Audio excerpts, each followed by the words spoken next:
Savji kitchen I की रसोई यामध्ये आपलं सर्वांचं स्वागत आहे। आज आपण बनवणार आहोत मसाला टिक्की। त्यासाठी लागणारी सामग्री जी आहे, साधारणतः मी एक छोटा आलू उकळून घेतलेला आहे। त्याचप्रमाणे मी पाव वाटी एवढं रवा घेतलेला आहे आणि हा मसाला मी तयार करून घेतलेला आहे। याचे सांबार, खोबरा किस आणि मिरची तिखट टाकलेला आहे। त्याचप्रमाणे हा ओवा आणि चिली फ्लेक्स। तर आपण सर्वप्रथम याची जी स्टफिंग आहे ती तयार करूया। तर मी हा रवा घालून घेतलेला आहे आणि थोडं मीठ घालायचं आहे यामध्ये।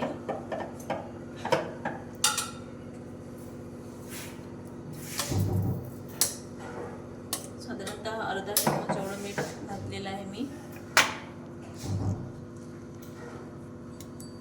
थोडं चिली फ्लेक्स टाकायचं आहे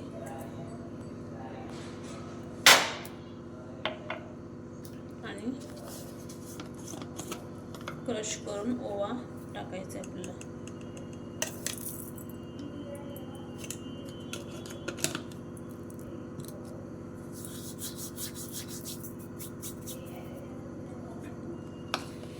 आपल्याला यामध्ये पाण्याचा यूज करायचा नाही आहे।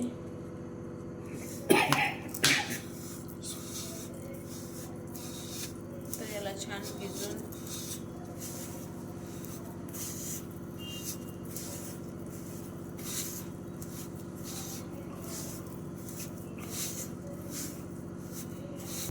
तर बघा, आपला गोळा हा तयार झालेला आहे। याला थोडं तेल लावून घेऊया आणि याला थोडं मुरू द्यायचं आहे। तोपर्यंत मी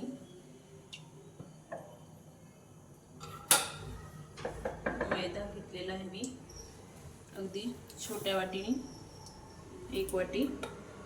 तर याला अगदी पातळ भिजून घ्यायचं आहे। आपण या टिक्कीला कोट करण्यासाठी हा मैदा यूज करत आहे। तर याला अगदी पातळ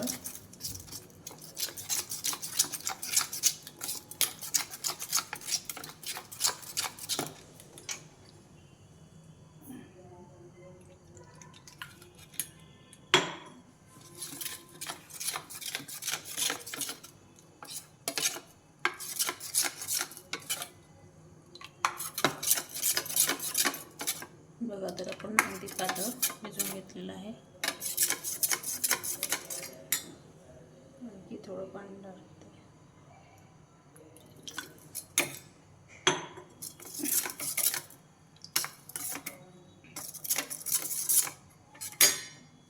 तर बघा, मी टिक्की तयार करत आहे। आता हा गोळा मोठलेला आहे।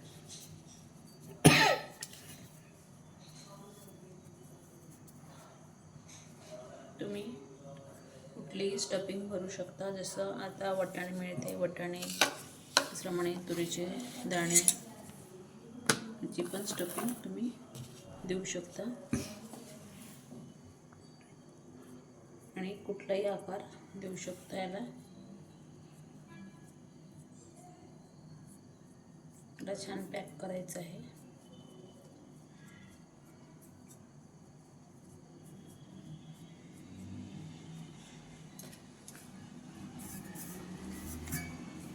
प्रकारे सर्व प्रकारचे आपण टिक्या करून घेऊया।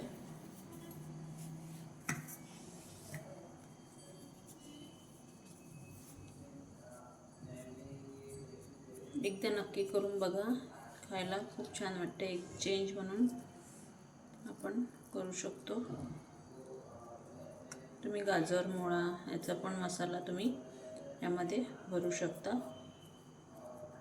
तर हिवाळ्यात भाजीपाला भरपूर येतो, त्यामुळे कुठल्याही प्रकारची स्टफिंग तुम्ही तयार करू शकता।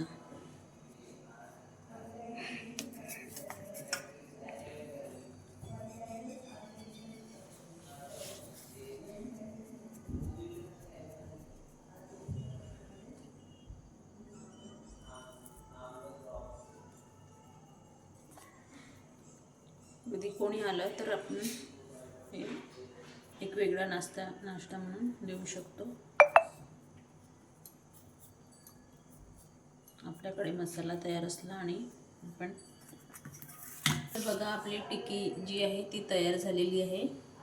आता या मैद्याच्या पाण्यात आपण डीप करून तेलामध्ये सोडणार आहोत.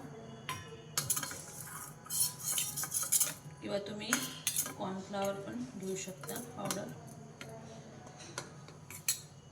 तर आपलं तेल पण झालेलं आहे. मी तेल पहिलेच गरम करायला मांडलेलं होतं. अगदी पातळ अशी कोटिंग द्यायची आहे.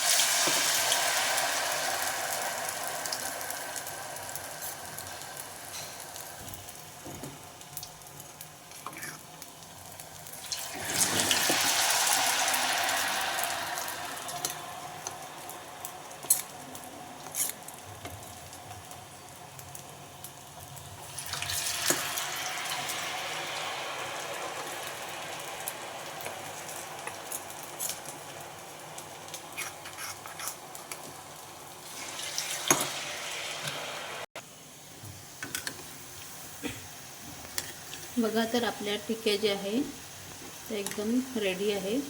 मी आता काढून घेते. अगदी खूप जास्त फ्लावरमध्ये नाही काढायचे, थोडं मीडियम आचेवर काढायचे आहे. तर आपल्या टिक्क्या पूर्णपणे शिजलेल्या आहे. एकदम खुसखुशीत वाटतात या.